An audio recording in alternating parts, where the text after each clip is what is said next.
Hello students, welcome back to my channel. कैसे हो आप सब? उम्मीद करती हूँ बेटा सभी अच्छे होंगे और अपना ख्याल भी रख रहे होंगे। तो बेटा आज हम करने जा रहे हैं अपनी वर्कशीट नंबर 29 गणित सब्जेक्ट की है। 19 तारीख की है, 7th क्लास के बच्चों के लिए, जिसमें हमारा जो मैथ का चैप्टर चला हुआ है वो है रेखाएँ एवं कोण। इसकी हम रिवीजन कर रहे हैं। क्या कर रहे हैं? रिवीजन कर रहे हैं। तो देखो फर्स्ट इसमें क्या है, आओ एक क्रियाकलाप करते हैं। कुछ माचिस की तीलियां या झाड़ू की सीक या कागज़ की पतली पट्टियां लेते हैं या फिर कोई स्ट्रॉ लेते हैं, टूथपिक लेते हैं, कुछ भी ले सकते हैं और उन्हें कागज़ पर इस तरीके से चिपकाएंगे। ठीक है, कुछ भी ले लेना है आपको। झाड़ू की सीक हो, तीलियां हो, माचिस की पतली पतली पट्टियां बनाई हुई हो, या फिर जो जूस वगैरह पीने की स्ट्रॉ होती हैं वो हो, या फिर टूथपिक हो, कुछ भी हो। ठीक है, तो अब हमें क्या करना है, हमें इनको इस प्रकार रखना है।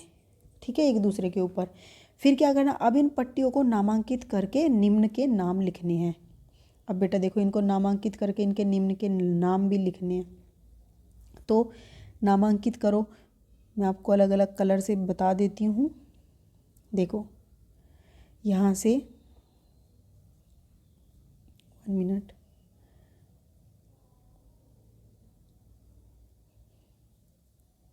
देखो ये मैंने क्या कहा, L, M और N, ये P और Q। ठीक है, ये हमने नाम रख लिए। उसके बाद हमें क्या करना है, समांतर रेखाएं कौन कौन सी हैं। तो समांतर कौन कौन सी हैं बेटा, M है और N है। ठीक है, तो आप क्या कहोगे, M एंड N। ठीक है, उसके बाद तिर्यक रेखा कौन सी है बेटा, तिर्यक रेखा वो होती है जो दो रेखाओं को काटती है। तो यानी कि ये L वाली है, तो L क्या है, तिर्यक रेखा है। प्रतिच्छेदी रेखाएं जो एक दूसरे को कट करती हैं एक बिंदु पर। तो देखो P और Q क्या कर रही हैं, एक बिंदु पर कट कर रही हैं, तो P एंड Q। ठीक है, उसके बाद संगत कोण युग्म। संगत कोण युग्म हम पढ़ चुके थे, कौन कौन से होते हैं बेटा। जैसे अब मान लो मैं यहाँ पर आपको अलग से दिखा देती हूँ दूसरे कलर से, ये और ये वाला। ठीक है, और ये वाला और ये वाला, ये आपस में क्या है, संगत कोण युग्म है। ये वाला, ये वाला, ये वाला और ये वाला, ये सब संगत कोण युग्म है। नंबरिंग दे देते हैं बेटा, 1 2 3 4 5 6 7 और 8। ठीक है, यहाँ पर भी ऐसे दे देते हैं हम नंबरिंग।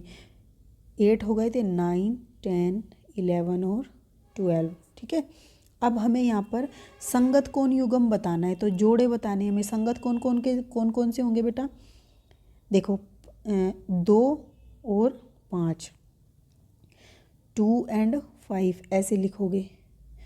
दूसरा है बेटा आपका 3 एंड 8। फिर तीसरा है बेटा आपका 1 एंड 1 एंड 6। चौथा है बेटा आपका 4 एंड 7। ठीक है, ये आपके संगत कोण युग्म है। उसके बाद एकांतर अंत्य कोण युग्म कौन कौन से, एकांतर अंत्य युग्म कौन कौन से होंगे, एक तो ये, एक ये, यानी कि एंगल 4 एंड एंगल 5। दूसरा ये वाला और ये वाला, यानी कि 6 और 3, एंगल 3 एंड एंगल 6। ठीक है, फिर शीर्षाभिमुख कोण। शीर्षाभिमुख कोण बेटा कौन से होते हैं, ये आमने सामने के, ये। ठीक है, और इस वाले में भी है शीर्षाभिमुख। ये देखो दूसरे कलर से बताती हूँ, ये वाला और ये वाला, ये वाला ये वाला आपस में, ये वाला और ये वाला, ये और ये और ये आपस के, और ये आपस के। ठीक है, तो अब हम इनको लिखेंगे। तो पहले लिखेंगे हम एंगल 1 एंड एंगल 3, उसके बाद एंगल 2 एंड एंगल 4, उसके बाद एंगल 6 एंड एंगल 8। ठीक है, एंड 1 मिनट बेटा, देखो आपको लिखना है एंगल 8, उसके बाद है 5 और 7, एंगल 5 एंड एंगल 7, और साथ में angle 9 and angle 10 angle 12 and angle 11। ठीक है, ये सारे क्या हैं, शीर्षाभिमुख, एक दूसरे के शीर्ष आपस में जुड़े हुए हैं। देखो इसका शीर्ष और इसका शीर्ष, ऐसे ही इसका शीर्ष और इसका शीर्ष ऐसे हैं। ठीक है, अब एकांतर बाह्य कोण युग्म, बाह्य कोण युग्म जो बाहर की तरफ बने हुए हैं, एकांतर भी हैं लेकिन, तो एकांतर कौन कौन से होंगे बेटा, ये वाला होगा, देखो दूसरे कौन, इससे बताती हूँ, ये वाला इस वाले के होगा। ठीक है, और ये वाला इस वाले के होगा। ओके, तो आप क्या लिखोगे, एंगल 1 मिनट एंड 8, दूसरा है एंगल 18 हो गया, एंगल 2 एंड एंगल 7। उसके बाद बेटा और कौन कौन से हैं, बाह्य एकांतर कोण तो यही वाले हैं। ठीक है, उसके बाद यहाँ पर अंतः कोण कौन कौन से होंगे बेटा, ये सारे अंतः कोण हैं, ये सारे अंदर बने हुए हैं। तो आप लिखोगे एंगल 4, एंगल 3, एंगल 6 और एंगल 6, एंगल 5। ठीक है, फिर बाह्य कोण कौन से होंगे, 7, 8, 1, 2। ठीक है, और ये भी बाह्य कोण है। ठीक है, तो आप ये सारे लिख दोगे यहाँ पर, कौन कौन से, angle 1, angle 2, angle 7, angle 8, angle 12, angle 11, angle 9 और एंगल 10। ठीक है, तो ये सारे उम्मीद करती हूँ आपको समझ भी आए होंगे हमने किया है। अब हम आगे करते हैं। यहाँ पर देखो, अपने घर के चारों ओर नज़र घुमाइए और घर के अंदर की चीज़ों को ध्यानपूर्वक देखिए। कोरोना महामारी से पहले के समय को याद कीजिए जब आप घर के बाहर जाते थे। अब उन सभी वस्तुओं और स्थितियों की एक सूची बनाइए जहां आप समांतर रेखाएं और प्रतिच्छेदी रेखाएं देख पाते हैं। तो देखो, समांतर रेखाएं आप कहाँ देखते हो बेटा, अपने घर में देखो, जो मेज होती हैं, मेज में मिलती हैं समांतर रेखाएं, जैसे ये मेज हो गया। ठीक है, ऐसे, तो ये एक दूसरे के समांतर हो गई। ठीक है, ऐसे ही चेयर में भी मिलती हैं। और बेटा आप क्या देखते हो, आपके घर में होंगी, प्लास वगैरह यूज करते हो, कैंची वगैरह यूज करते हो, तो वो कैसी होती हैं, कुछ इस तरीके से।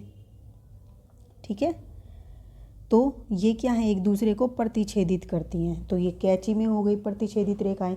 आपके घर में क्या होती हैं बेटा, सीढ़ियाँ होती हैं, सीढ़ियाँ भी एक दूसरे के क्या होती हैं, इस तरीके से चढ़ती हैं, तो समांतर होती हैं। ठीक है, ऐसे और भी काफ़ी सारे उदाहरण हैं, वो आप मुझे बता सकते हो। और घर के बाहर जेब्रा क्रॉसिंग जो होती है आपके रोड पर बनी होती है, ऐसे समांतर रेखाएं होती हैं उसमें। ठीक है, बीच में भी जो बने होते हैं बेटा वाइट कलर की पट्टियाँ रोड के, वो भी ऐसे होती हैं। ठीक है, तो ऐसे बहुत सारे हैं जिसमें आप प्रतिच्छेदित रेखाएं भी देखते हो और आपकी समांतर रेखाएं भी देखते हो।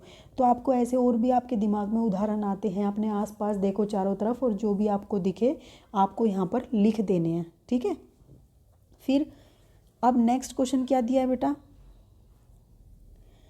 अपने नाम को निम्न अनुसार कैपिटल अक्षरों में लिखिए। तो आपको जैसे यहाँ पर ये लिखे हुए ना, ऐसे अपना नाम लिखना। मान लो आपका क्या नाम है, राधा, RADHA। ठीक है, ऐसे नहीं लिखना है, लेकिन आपको इस तरीके से आपको A ऐसे बनाना है। देखो पहले आपको R बनाना है, RADHA।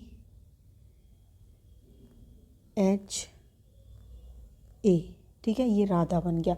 अब इसमें आपको आपको क्या देखना है, सभी प्रकार की रेखाओं और कोनों को देखना है।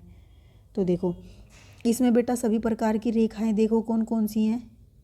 देखो मैं दूसरे कलर से बताती हूँ, ये समांतर रेखाएं हैं, ये वाली इसके समांतर रेखाएं हैं, तो आप ऐसे लिख सकते हो। ठीक है, ये वाली इसके समांतर है, ये वाली इसके समांतर है, ये इसके समांतर है, ये इसके समांतर है, ये इसके समांतर है। ठीक है, और आप ऐसे कह भी सकते हो जैसे कि ये वाली रेखा है, ये इसको प्रतिच्छेदित भी तो करिए, अगर हम इसको आगे बढ़ा दे तो। ठीक है, आप इसको बता सकते हो प्रतिच्छेदित रेखा है, ये वाली लाइन को भी ये वाली काट रही तो ये प्रतिच्छेदित रेखा है। आप ऐसे दिखा सकते हो। कैसे दिखाओगे, ऐसे दिखाओगे कि ये और ये दोनों प्रतिच्छेदित रेखाएं, इस तरीके से। और कोण दिखाना है बेटा, अब आपको इसमें कोण दिखाना है, तो कोण कैसे दिखाओगे, कौन सा कोण कौन सा वाला है, जैसे अब आपको यहाँ पर देखो ये दो समांतर रेखाएं हैं, इन दो समांतर रेखाओं को तीसरी रेखा काट रही है, तो हम इसको किसी के नाम में एन आता है तो वो तिर्यक रेखा बता सकता है इस बीच वाली को, ये तिर्यक रेखा है और इनके बीच का जो ये कोण बने हैं ये कौन से एकांतर अंतः कोण है। ठीक है, ऐसे आपको यहाँ पर बता देने हैं। ओके, उम्मीद करती हूँ आप ऐसे अपने अपने नाम का जो जो आपको समझ आता है जितना जितना वो आप बता सकते हो कि कौन सी तिर्यक रेखाएं आपको दिख रही हैं, उसमें कौन सी आपको समांतर दिख रही हैं, कौन सी प्रतिच्छेदित दिख रही हैं। ठीक है, तो ये थी बेटा आपकी आज की वर्कशीट। उम्मीद करती हूँ आपको अच्छे से समझ आई होगी। फिर भी कोई डाउट हो तो कमेंट बॉक्स में पूछ लेना। इस वीडियो में इतने ही, अपना नेक्स्ट टॉपिक जो होगा हम अपने नेक्स्ट वीडियो में करेंगे। तब तक के लिए ऐसे हंसते रहिए, मुस्कुराते रहिए, पढ़ते रहिए और आगे बढ़ते रहिए। Thank you.